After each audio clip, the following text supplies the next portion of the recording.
Hey everyone, it's Armor Gaming. Welcome back to the channel and welcome to Monster Legends. Welcome to an exclusive first look at the brand new metal cosmic monster, Execumancer. This is going to be the upcoming Tails monster. So hopefully you've been getting some tokens. You can get additional cells once you unlock this monster. I want to give a huge shout out, huge thanks to SocialPoint for giving me everything I need to make this video. They provided all the cells I need to take this monster to rank 5, all the food I need to feed this monster, and any gems I use will be reimbursed. So, interesting ultimate to AoE, let's see what it actually does. Extraordinarily Lucky deals heavy special damage to all enemies, applies 3 random tortures to all enemies. Not bad, not necessarily a game-changing ultimate, but if you are losing and you were to get this ult, you might be able to pull up ahead depending on what tortures actually land on the enemy. And even if the enemy had a revival essence, for example, maybe you place enough dots on the enemy to kill it, and then thanks to it dying with dots, it'll skip its turn when it resurrects. So Execumancer, during an earthquake in the wastelands, the junkyard manager fell into a shredding machine. Oh my gosh, that's vicious. He was reborn as Execumancer, an evil cosmic monster, a junk cyborg who can manipulate magnetic waves. Manipulate magnetic waves, interesting. Sounds like possession, but we shall see. So this monster has a power stat of 7304. So that is a very low power stat. It is like the fourth from the bottom. It's tied with that of Moonming and Chucklemuckle. Moonming is anti-deny, and who else? Chucklemuckle is supportive anticipation. So yeah, clearly not an attacker. The life stat is 67,558. That is the lowest of cosmic monsters, tied with Spitfire, Steamwrath, Dratius, Roadwell, Superfox, Lord Platypus, and Vishma. So incredibly squishy monster. But this monster makes up for it in speed. A speed stat of 5984. This is the second fastest stat in the game. It is only slower than that of Moonming that has a speed stat of 6006. But other monsters that have this speed stat include Ignis, Lord Platypus, Vishma, Lupin, Ferris, Vampirostro, and Calamedic. So he is as fast as the fastest bunch. And looking at his trait, is that a permanent pierce? This monster has a permanent pierce trait. Wow. So it looks like our other monster is not the only one. It looks like Dratius is not alone, but whereas Dratius is an attacker, this monster is more of deny. I actually don't think this monster would be denied then. I know it says manipulate magnetic waves, but that would be too powerful, so we're going to have to see. He does have a hardened trait, so an umbrella trait, 20% of the time he won't get hit with negative effects. And then he does have a self-precision, which is interesting because at rank 3, not only do you have Pierce already at rank 0, you have that self-precision to help you out for the rest of the battle. Or sorry, for the first few turns that you have the self-precision, so your attacks will not be missing at all. So if you have any AoE skill, whatever it does, it's going to land 100% of the time. Alright, so let's see what this monster can do. Iron Explosion deals moderate metal damage to an enemy, applies bleed to one enemy. 0 cooldown, 22 stamina, regular skill that applies bleed. Bleed, by the way, reduces damage output. One benefit of having this skill and then having the pierce skill the pierce trait is the fact that if there's an enemy attacker that you want to reduce damage output, you can just go ahead and attack directly that monster, apply the bleed, and reduce damage output. We have Fire Explosion, which is essentially the same thing, deals moderate metal damage, except instead of a bleed, it applies a burning. So I think this might just be a pierce torture effect dealer. Virus Explosion deals moderate metal damage, applies nanovirus. So all cost 22 stamina cost, all deal moderate metal damage, and you have access to bleed, burning, and nanovirus. This, by the way, prevents positive effects. Let's see, if he has a cleansing skill, could it be even better? We have Toxic Experimentation, deals low metal damage to an enemy, applies poison to an enemy, gives one extra turn. Oh, how interesting, an extra turn skill. So you can poison. If you want to, you can do poison, and then you can do bleed. So once again, severely reducing damage output on the enemy attacker. Okay, very interesting. Let's see what else we have. We have Necrosis Experience, applies nanovirus and daze to all enemies. So this will deal no damage, which means your relics, whatever relics you have, will likely not trigger. And nanovirus is nice because it prevents positive effects, but I think the most important thing is the fact that you are reducing accuracy by 25% to all of the enemy team. And keep in mind, at the start of the battle, you have precision, so everything is likely going to be landing. We have Deadly Execution, deals moderate metal damage to an enemy, applies nanovirus and poison to an enemy. And we have an AoE Burn. This monster is looking like an attacker, even though he doesn't really have attacker skills. And we have Torture Exhibition, deals moderate metal damage, applies bleed and burn. Okay, so never mind. The lore had nothing really to do with it, like controlling radio waves. This is a torture dealer. This is a pierce torture dealer. How interesting. Let's take a look at relics real quick. You have the mask, so you can stamina drain, and then you have the trap, so you can also stamina drain with like a Nebuline's trap. Let's go ahead and equip it right now. So with the mask relic, I think it makes the most sense to probably do a Jastar's mask, which removes 180 stamina points from a damaged enemy. And I think it might make the most sense. So you can single target an enemy monster with Toxic Experimentation and trigger your Jazz Mask, and that enemy will lose stamina and be poisoned. And then you can attack anyone else with another skill and also drain their stamina. Because your AoE skills, they do not deal any damage. The burning doesn't deal damage, and this doesn't deal damage, so as I mentioned earlier, your relic will not be triggering. Applies bleed and burn to one enemy. The cool thing about this monster is you could apply 3 dots on a single enemy monster, right? Now you won't get the benefit of doing Jazz Mask on 2 enemy monsters, but you could do Experimentation on one monster, followed by Exhibition on another monster, and that enemy monster you target would have Poison, Bleed, and Burning. So that is pretty cool. Let's see. As far as anything else, deals moderate metal, nanovirus and poison, bleeding and burning. So I'd rather go with all the dots. Daze to everyone. You could daze everyone, but that's like super soft deny, so I wouldn't rely on super soft deny. I think what I would do for this monster is Experimentation is nice because it's an extra turn skill and a 2-turn cooldown, which means every turn you essentially can do 2 skills. So I would do that for sure. I would run the Exhibition, the bleeding and burning. So I think this will be your main setup: Experimentation followed by Exhibition. And then for your final skills, I would run, let's see, having a nanovirus could be nice. Nanovirus and daze, nanovirus and poison. Not a bad skill to use as well. Bleed and burning, nanovirus and poison. To prevent positive effects, if you target an enemy monster that you know can do a self skill, you might as well nanovirus them. AoE burn, single burn. Having a 0 cooldown could come in handy if you get hit with CDA. I'm not too impressed with the monster, but I'm also interested in the Experimentation Exhibition combo. Again, he's not an attacker, but I think you could ruin him as an attacker just because of his setup. I'm kind of against running experience, but I also like, I don't really need a reason to run explosion or both explosion skills. I think the main mechanic is experimentation, exhibition, experimentation, exhibition. It's gonna be what you're doing most of the time. Yeah, I don't really see much of a need for anything else. For sure you run a 0 cooldown skill for when you need it. I don't have a nanovirus skill, so I might as well do virus explosion for that last and final skill. AoE burn, I guess it doesn't hurt to have a daze, right? We'll see. So this is what I'm going with right now.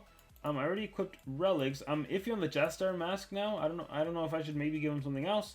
In terms of runes, he's such an interesting monster. I don't want to make him an attacker, but I can't make him a speed holder. Maybe a team speed holder and just apply dots. I think attacker honestly makes the most sense. So this is a underlying attacker because he relies on dots. So we're gonna do 2 strength and a team speed, maybe single speed. So for now I'll put the speed, but later I'll go ahead and change that. So it's gonna be 2 strength and a speed or team speed. Alright, so I went ahead and changed the runes. He's also rank 5 now, so 2 strength and a speed. We're gonna run Lindworm to turn transfer and Crowdcrawler to absorb attacks. I am allowed to do PvP, however I am not allowed to win the battles because it would be unfair to win with the monster that was given to me with the sole purpose of doing an exclusive first look. So with that being said, we have Super Fox, Bomb Beta, and Lord Platypus. Let's go ahead and click fight, and let's see what we can do. We're going to go ahead and sequence bend right away. It's fine that he just waiting to hunt since I have the Pierce mechanic. This is amazing. So we'll go through the skills. So, of course, Necrosis Experience deals no damage. It would just be a daze across the board. Virus Explosion, I am 150, so that's why I look extra powerful. We have Torture Exhibition, and then we have Experimentation. So, against a Bomb Beta, I do have an elemental advantage. That's always nice, and the fact that I have these 2 skills, but even then, that's only 40 damage and 20 damage against a Bomb Beta, so it's not crazy. Let's see, do you have Revival? Yes. So, again, a cool thing about having the Pierce mechanic is you can attack whoever you want, to take out whoever you can.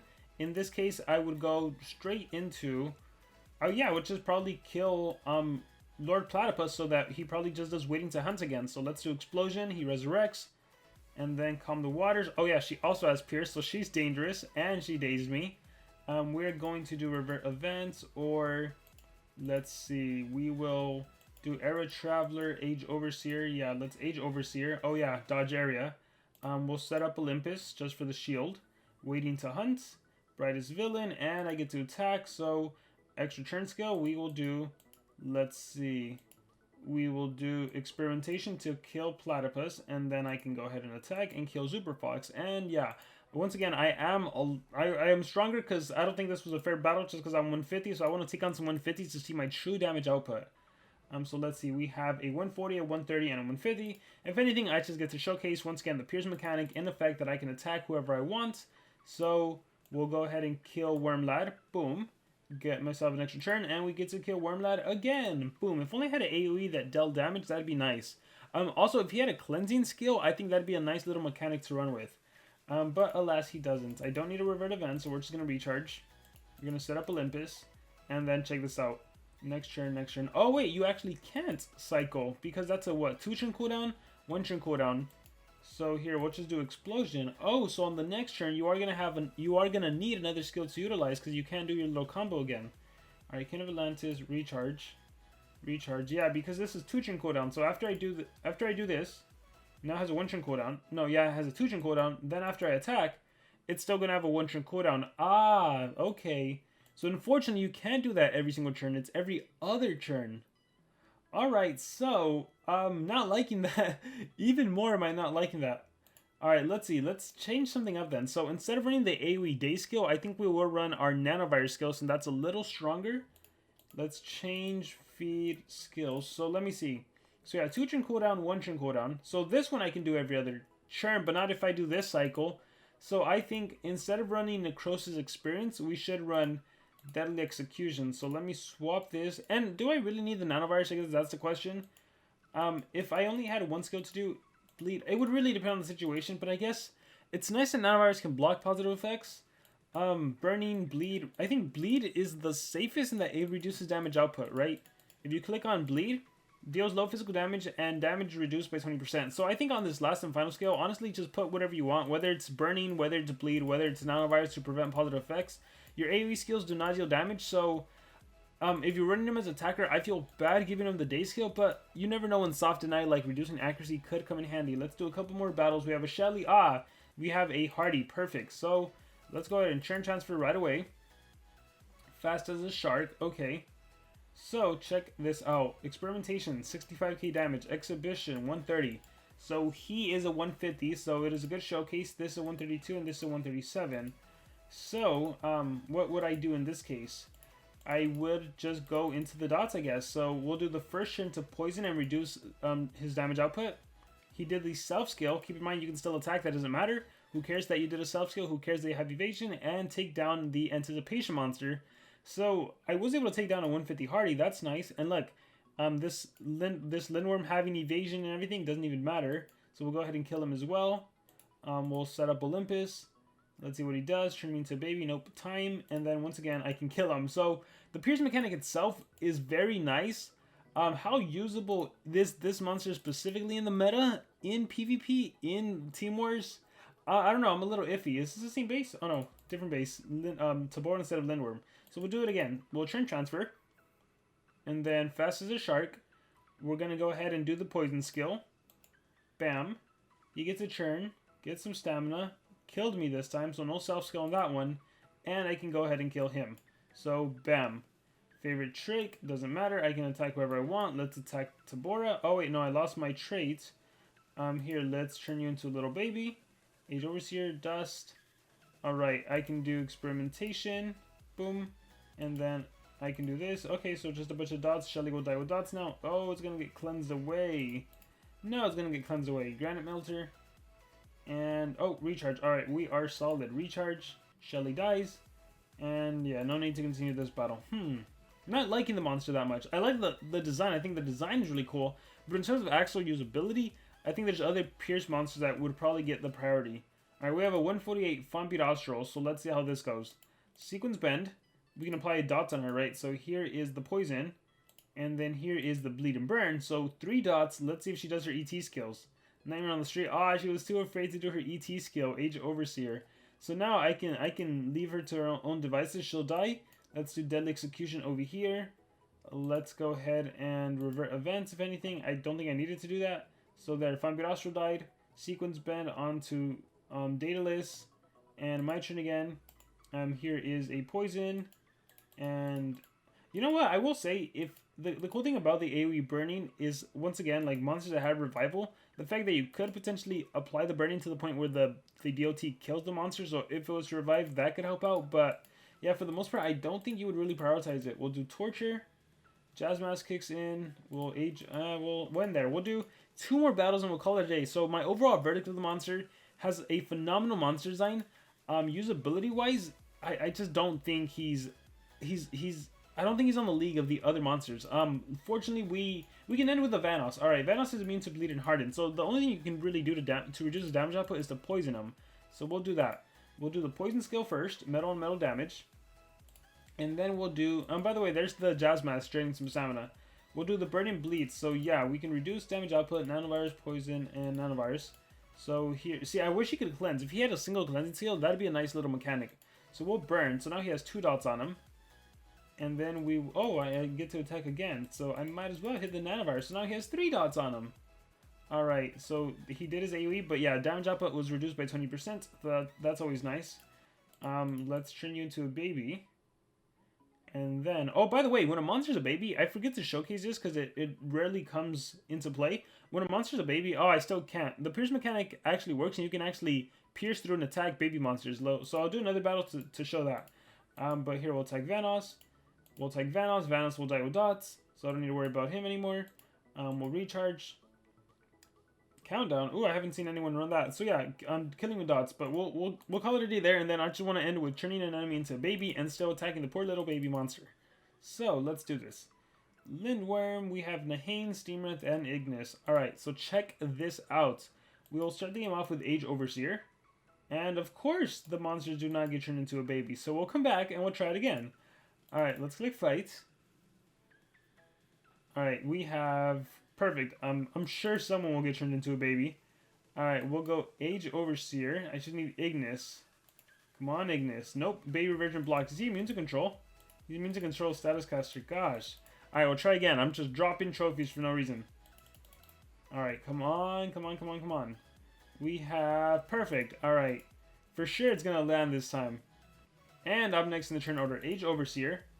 Oh my gosh, are you kidding me? Alright, we have 1. So check this out. Even though he's little baby Lonrad over there,